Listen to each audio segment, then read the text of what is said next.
ಪದ ಹೇಳಿದ್ರು. ಮೋದಿ ಅವ್ರು ಕರ್ಕೊಂಡ್ಬಂದು ಏನ್ ಗಲ್ಗಲ್ಲಿನೆಲ್ಲ ತಿರುಗಾಡಿಸಿದ್ರಿ ಪಾಪ. ಸರ್ ಈಗ ಅಸೆಂಬ್ಲಿ ಚುನಾವಣೆ ಇಲ್ಲ ಸರ್, ಈಗ ಇರೋದು ಪಾರ್ಲಿಮೆಂಟ್ ಚುನಾವಣೆ.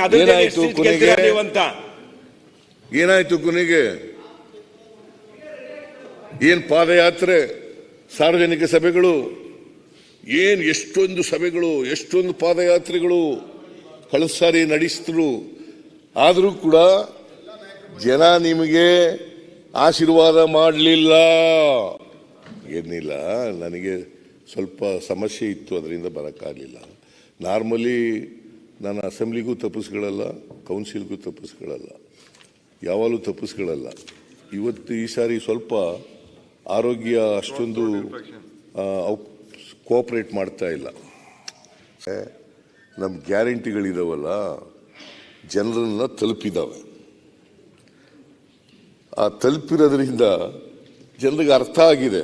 ವಿರೋಧ ಪಕ್ಷದವರು ಸುಳ್ಳು ಹೇಳ್ತಾ ಇದ್ದಾರೆ, ರಾಜ್ಯಪಾಲರು ಸತ್ಯ ಹೇಳಿದ್ದಾರೆ. ಸರ್ ಒಂದ್ ನಿಮಿಷ, ನಾವೇನ್ ಸುಳ್ಳು ಹೇಳಿದ್ದೇವೆ ಅಂತ ಹೇಳಿದ್ದಿಲ್ಲ. ನಿಮ್ ಪ್ರಪೋಸ್ ಮಾಡಿದ್ರಲ್ಲ ನರೇಂದ್ರ ಸ್ವಾಮಿ ಅವರು, ಅವರ ತಮ್ಮ ಭಾಷಣದಲ್ಲಿ 10 ಸರ್ತಿ ಹೇಳಿದ್ರು, ನಾವು ನಮ್ಮ ಮುಖ್ಯಮಂತ್ರಿಗಳು ರಾಜ್ಯಪಾಲರ ಮೂಲಕ ಸುಳ್ಳು ಹೇಳಿಸಿಲ್ಲ ಅಂತೇಳಿ. ಅಂದ್ರೆ ನಿಮ್ ಪಕ್ಷದವರಿಗೆ ಗೊತ್ತಾಗ್ಬಿಟ್ಟೈತೆ ಎಷ್ಟು ಸುಳ್ಳು ಐತೆ ಅಂತ ಹೇಳಿ. ಅವರು 10 ಸರ್ತಿ ಹೇಳಿದ್ರು. ಈಗ ಬಿಜೆಪಿ ಅಂದ್ರೆ ಸುಳ್ಳಿನ ಪಕ್ಷ ಅಂತ,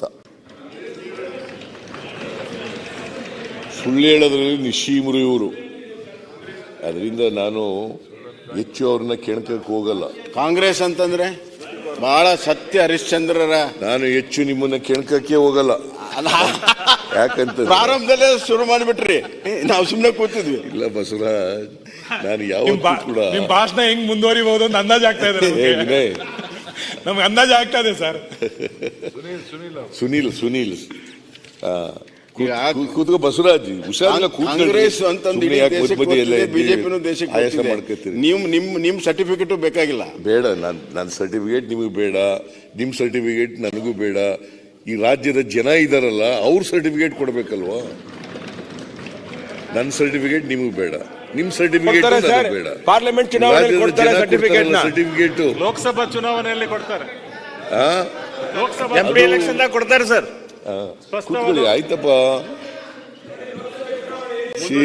ಮಾನ್ಯ ಅಧ್ಯಕ್ಷರೇ, ಜನ ಈಗಾಗಲೇ ತೀರ್ಪು ಕೊಟ್ಟಾಗ್ಬಿಟ್ಟದೆ, ಸರ್ಟಿಫಿಕೇಟ್ ಕೊಟ್ಟಾಗ್ಬಿಟ್ಟದೆ.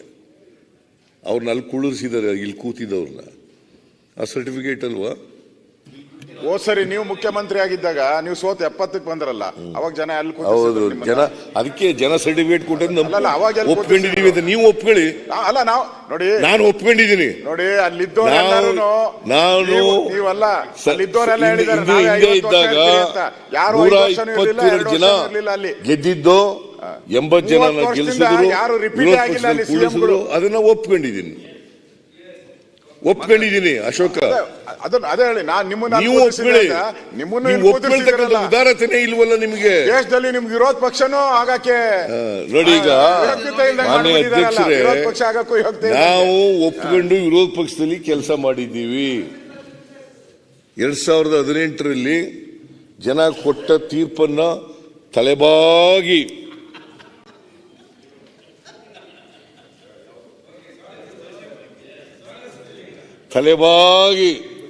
ಒಪ್ಕೊಂಡಿದ್ದೀವಿ. ನೀವು ತಲೆಬಾಗಿ ಒಪ್ಕೊಳ್ಳಿ.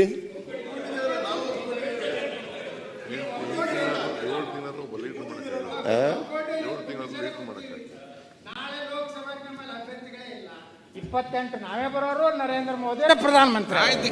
ಆಯ್ತಪ್ಪ, ಏನ್ ಹಂಗೈತೆ ತಮಟೆ ಹೊಡಿ. ಸರಿ ನೀವು ಹೇಳಿದ್ರಿ, ಬಸವರಾಜ ಬೊಮ್ಮಾಯಿ ಚೀಫ್ ಮಿನಿಸ್ಟರ್ ಆಗಿರುವಾಗ ಇದೇ ಪದ ಹೇಳಿದ್ರು. ಮೋದಿ ಅವ್ರು ಕರ್ಕೊಂಡ್ಬಂದು ಏನ್ ಗಲ್ಗಲ್ಲಿನೆಲ್ಲ ತಿರುಗಾಡಿಸಿದ್ರಿ ಪಾಪ. ಸರ್ ಈಗ ಅಸೆಂಬ್ಲಿ ಚುನಾವಣೆ ಇಲ್ಲ ಸರ್, ಈಗ ಇರೋದು ಪಾರ್ಲಿಮೆಂಟ್ ಚುನಾವಣೆ. ಏನಾಯ್ತು ಕೊನೆಗೆ? ಏನ್ ಪಾದಯಾತ್ರೆ, ಸಾರ್ವಜನಿಕ ಸಭೆಗಳು, ಏನ್ ಎಷ್ಟೊಂದು ಸಭೆಗಳು, ಎಷ್ಟೊಂದು ಪಾದಯಾತ್ರೆಗಳು ಕಳೆದ ಸಾರಿ ನಡೆಸಿದ್ರು. ಆದರೂ ಕೂಡ ಜನ ನಿಮಗೆ ಆಶೀರ್ವಾದ ಮಾಡಲಿಲ್ಲ. ಆಮೇಲೆ ಒಂದು ಕೂತ್ಕೊಳ್ರಿ, ಆಮೇಲೆ ಮಾತಾಡಿ. ನೀವು ಬೊಮ್ಮಾಯಿಯವ್ರನ್ನ ಮಾಡಿದಂತ ಒಳ್ಳೆಯ ಕೆಲಸವನ್ನ ನೀವು ಯಾರ್ಯಾರು ಅಡ್ಜಸ್ಟ್ ಆಗಿ ಸೋಲ್ಸಿರಿ ಅಟ್ಟೆ. ಓನ್ಲಿ ಅಡ್ಜಸ್ಟ್ಮೆಂಟ್ ನಾವು ಸೋತಿ ಹೊರತು ಬಿಜೆಪಿಯಿಂದ ಸೋತಿಲ್ಲ ಅಂತ. ಈಗ ಬೊಮ್ಮಾಯಿಯವರಿಂದ ಸೋತಿಲ್ಲ. ನರೇಂದ್ರ ಮೋದಿ ಅವರಿಂದ ಸೋತಿಲ್ಲ. ನಿಮ್ಮ ಈ ಕಡೆ ಆ ಕಡೆ ಅಡ್ಜಸ್ಟ್ಮೆಂಟ್ ಇಂದ ಬಿಜೆಪಿ ಸೋತಿದೆ. ಅದು ಅಡ್ಜಸ್ಟ್ಮೆಂಟ್ ಅಲ್ಲಿ ಹೇಳಿದಿರಲ್ಲ ಮೇಲ್ಗಡೆ, ಇಲ್ಲ ಮೇಲ್ಗಡೆ ಹೇಳಿದಿರಲ್ಲ, ನೀವು ಮೇಲ್ಗಡೆ ಹೇಳಿದ್ಕೆ ನಿಮ್ಗೆ ಆಗಿಲ್ಲ ಏನು ನೋಡಿ. ಈಗ ಬಸವರಾಜ ಬೊಮ್ಮಾಯಿ ಅವರು ಎದೆ ಮುಟ್ಕೊಂಡು ಹೇಳಿ, ಹೋದ್ ಸಾರಿ ಬಿಜೆಪಿ ಅವರಿಗೆ ಸೋಲ್ತೀವಿ ಅಂತ ಹೇಳಿದ್ರಾ? ಹೇಳಪ್ಪ, ನೀನೇ ಹೇಳ್ರಿ. ಸೋಲ್ತೀವಿ ಅಂತ ಹೇಳಿದ್ರಿಯಾ? ಅಲ್ರಿ, ಗೆದ್ದೇ ಗೆಲ್ತೀವಿ, ಅಲ್ರಿ ಗೆದ್ದೇ ಗೆಲ್ತೀವಿ, ಮುಖ್ಯಮಂತ್ರಿಗಳೇ ದಮ್ಮಿದ್ರೆ ತಾಕತ್ತಿದ್ರೆ ಅಂತೆಲ್ಲ ಹೇಳಿರ್ಲಿಲ್ವಾ? ಅವೆಲ್ಲ ಹೇಳಿದ್ರಲ್ವಾ? ಆ ದಮ್ಮಿದ್ರೆ ನೀವು ಹೇಳದವ್ರು, ನಾವಲ್ಲ. ಕೂತ್ಕೊಳ್ರಿ ಅಪ್ಪ ಪ್ಲೀಸ್. ಯತ್ನಾಳ್ ಅವ್ರೆ, ನಾವು ನೀವು ಇವರ ಸೀನಿಯರ್ ಮ್ಯಾನ್, ಕೂತ್ಕೊಳ್ಳಿ ಪ್ಲೀಸ್. ಈಗ ನಿಮ್ಮದು- ನನಗೆ ನಿಮ್ಮ ಸ್ವಲ್ಪ analysis ಇವತ್ತು ಮಾಡ್ಕೊಳ್ಳಿ, ಗಂಟಲು ವರ್ಣನೆ ಇನ್ಫೆಕ್ಷನ್ ಆಗಿದೆ, ಏನಾಗಿದೆ? ನೆನ್ನೆನೆ ಉತ್ತರ ಕೊಡ್ಬೇಕಾಗಿತ್ತು. ಇನ್ನೊಂದು ರೂಪಕದಾಗ್ಯಾರ. ಅದರಿಂದ ಎಲ್ಲ- ಹೆಚ್ಚು ಉತ್ತರ ಕೊಡಿ, ಮಾತಾಡಕ್ಕಾಗಲ್ಲ ಅವಕಾಶ ಅಂತ ಕೊಡಿ. ಹೇಳಿ ಕೂತ್ಕೊಳ್ಳಿ ದಯಮಾಡಿ.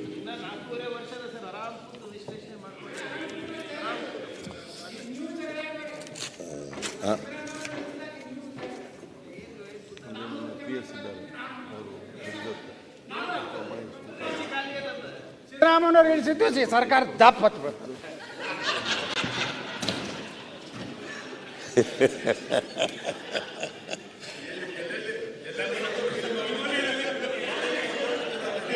ನನ್ನ ಬಗ್ಗೆ ಒಳ್ಳೆ ಅಭಿಪ್ರಾಯ ಯಾವಾಗಲೂ ವ್ಯಕ್ತ ಮಾಡ್ತಾರೆ, ಇವತ್ತು ವ್ಯಕ್ತ ಮಾಡಿದ್ದಾರೆ ಪಾಪ. ಅದಕ್ಕೋಸ್ಕರ ನಿಮ್ಗೆ ಅಭಿನಂದನೆಗಳು. ಯತ್ನಾಳ್ ನಿಮ್ಮ ರಾಜ್ಯಪಾಲರ ಗ್ಯಾರಂಟಿ ಬಿಡ್ರಿ, ನೀವೇ ಲೋಕಸಭಾ ಆದ ನಂತರ ಮುಖ್ಯಮಂತ್ರಿ ಆಗಿ ಮುಂದುವರಿಯುವಂತ ಗ್ಯಾರಂಟಿ ಏನು? ಆಯ್ತು, ಇದನ್ನ ಹೇಳ್ರಿ ನೀವು.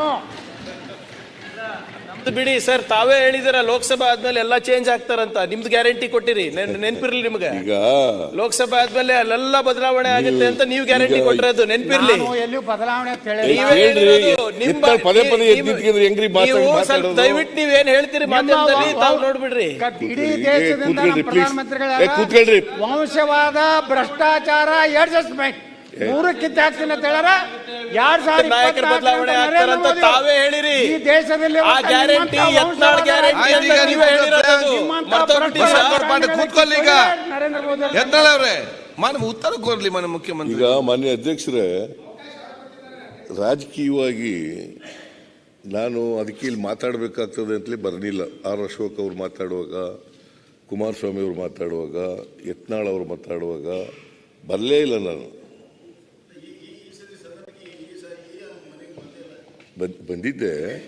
ಬಂದಿದ್ದೆ ಭಾಷಣ, ಬಜೆಟ್ ಭಾಷಣ ಯಾರು ಓದ್ದವರು? ನೀವು ಎದ್ದೋದ್ರಿಲ್ಲ, ಅದರಿಂದ ಗೊತ್ತಾಗಿಲ್ಲ ನಿಮ್ಗೆ. ಇಲ್ಲ ಹಾಗೇನಿಲ್ಲ, ನನಗೆ ಸ್ವಲ್ಪ ಸಮಸ್ಯೆ ಇತ್ತು, ಅದರಿಂದ ಬರೋಕ್ಕಾಗಲಿಲ್ಲ. ನಾರ್ಮಲಿ ನಾನು ಅಸೆಂಬ್ಲಿಗೂ ತಪ್ಪಿಸ್ಕೊಳ್ಳಲ್ಲ, ಕೌನ್ಸಿಲ್ಗೂ ತಪ್ಪಿಸ್ಕೊಳ್ಳಲ್ಲ, ಯಾವಾಗಲೂ ತಪ್ಪಿಸ್ಕೊಳ್ಳಲ್ಲ. ಇವತ್ತು ಈ ಸಾರಿ ಸ್ವಲ್ಪ ಆರೋಗ್ಯ ಅಷ್ಟೊಂದು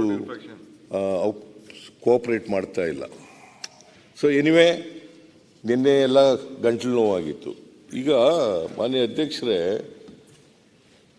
ಭಾರತೀಯ ಜನತಾ ಪಕ್ಷದವರು ಇದ್ದಾರಲ್ಲ, ಕರ್ನಾಟಕದಲ್ಲಿ ಯಾವತ್ತೂ ಕೂಡ ಮೆಜಾರಿಟಿ ನೀವು ಬಂದು ಅಧಿಕಾರ ಮಾಡೇ ಇಲ್ಲ. ಯಾವಲ್ಲ ನಿನ್ಗೇನು ಗೊತ್ತಿಲ್ಲ, ಕೂತ್ಗಳಪ್ಪ ತಮ್ಮ. ಆಪರೇಷನ್ ಕಮಲದ ಮೂಲಕ ಬಂದಿರೋದು ನೀವು. ಅದೇ ಯಾವಾಗಲೂ ನಮ್ಮ ಫ್ರೆಂಡೇ ಅವನು.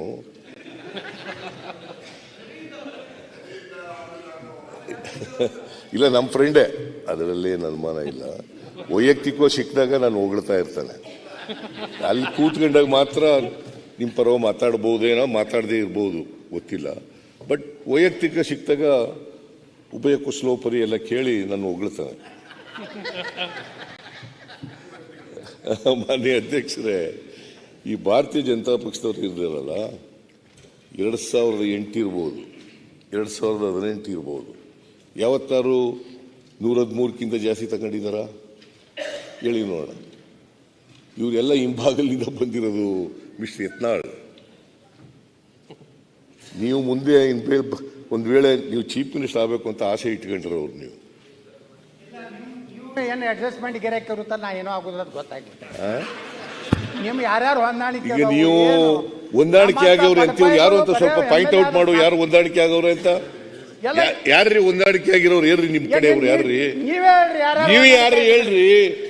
ಅಲ್ಲ ಹೊಂದಾಣಿಕೆ ಆಗಿದೆ ಅಂತ ಹೇಳಿದ್ರಿ, ಅವ್ರು ಯಾರ್ಯಾರು ಅಂತ ಹೇಳಿಯಪ್ಪ.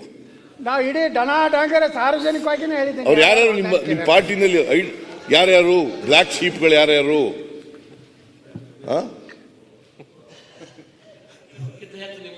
ನೋಡಿ ಅದು ಕೇಳಿದ್ರೆ ಹೇಳಕ್ಕಾಗಲ್ಲ, ಸುಮ್ಮನೆ ಹೇಳೋದು ಅಷ್ಟೇ. ಇವೆಲ್ಲ ಇರ್ತವೆ ಬಸವರಾಜ್. ರಾಜಕಾರಣದಲ್ಲಿ ಈಗ ನಾವು ನಮಗೂ ಗೊತ್ತು, ನಿಮಗೂ ಗೊತ್ತು, ನೀವು ಒಂದ್ ಕಡೆ ಇದ್ದು ರಾಜಕಾರಣ ಮಾಡಿವಿ, ಎದುರುಗಡೆ ಇದ್ದು ರಾಜಕಾರಣ ಮಾಡಿದ್ದೇವೆ. ಹಲವಾರು ವಿಚಾರಗಳು ನಿಮ್ಮ ಮನಸ್ಸಿನ ಇದರ ಒಳಗಡೆನೆ ಹಂಗೆ ಉಗ್ದಿದ್ದಾವೆ, ನಮ್ಮ ಮನಸ್ಸಲ್ಲಿ ಹಂಗೆ ಉಗ್ದಿದ್ದಾವೆ. ಏನು ಮಾಡೋಕ್ಕಾಗಲ್ಲ, ಅವು ಯಾವತ್ತಾದ್ರೂ ಒಂದು ದಿವಸ ಸ್ಫೋಟ ಆಗ್ತವೆ. ಅದೇ ನೀವು ಇದೊಂದೇ ಸತ್ಯ ಹೇಳೋದು. ಈಗ ಇಲ್ಲಿ ವಿಧಾನಸೌಧದಲ್ಲಿ ಹೊರಗಡೆ ಎಲ್ಲ ಸತ್ಯ ಹೇಳ್ತೀಯ, ಇಲ್ಲಿ ಮಾತ್ರ ಇದೇ ಸತ್ಯ ಹೇಳಿದ್ರು. ಅಲ್ಲ ಏನೇ ಆದ್ರೂ ಒಟ್ಟಿಗೆ ಮಾಡಿದೇವೆ ಅಂತ ಹೇಳಿದೇವಲ್ಲ, ನಾನು ಎಷ್ಟು ಸತ್ಯ ಹೇಳಿದ್ದೀನಿ ಅಷ್ಟೇ ನಿಮ್ದು ಪಾಲಿದೆ ಅದರಲ್ಲಿ. ನಾ ಏನಾದ್ರು ಸುಳ್ಳು ಹೇಳಿದ್ರೆ ಹೊರಗಡೆ ನಾವಿಬ್ರು ಒಂದೇ, ಹೊರಗಡೆ ಹೊರಗಡೆ ಮಾತ್ರ ಬೇರೆ ಬೇರೆ. ಅಲ್ಲ ಹೊರಗಡೆ ಯಾಕೆ ಎಲ್ಲ ಕಡೆನೂ ಅದೇನು? ಸಿ ಬಸವರಾಜ ಬೊಮ್ಮಾಯಿ ಈ ಲವ್ ಮಿ ವೆರಿ ಮಚ್. ಯಾವಾಗ ಹೊರಗಡೆ ಇದ್ದಾಗ ಲವ್ ಮಾಡ್ತಾರೆ, ಇಲ್ಲಿ ಬಂದಾಗ ರಾಜಕೀಯವಾಗಿ ವಿರೋಧ ಮಾಡ್ತಾರೆ.